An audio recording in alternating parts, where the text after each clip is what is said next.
কি দাও করো? বার বানাইতেছি শিব ঠাকুরের দোলা হাঁড়ি। বারের প্রস্তুতি চলতেছে, দেখেন কে কে বানাবেন আয়েন আমরা বাড়িতে। সর্ববিদ্যা পারদর্শী আমার হাজবেন্ড।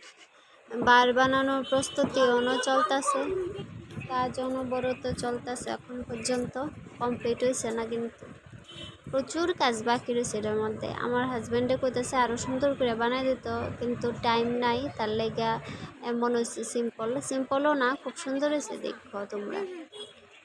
তো দেখো ফাইনাল লুকটা একটু পরেই আইব। আমি আবার কিছুটা হেল্প করতেছি হেরে। কেমন হয়েছে ফাইনালি আমার যে যে এই প্রথম লয়ে যেতেছি, কিন্তু আমি তো প্রথম বানানি হইতেছে, তো আমি কোনো আইডিয়া নাই। আমার হাজবেন্ডে মানে দেখছিল আগে। এই দেখো, এবার দেখবা তোমরা সবাই ফাইনাল লুক। তখন এইটা কাজটা কমপ্লিট হয়েছে রাত্র 1টা বাজে।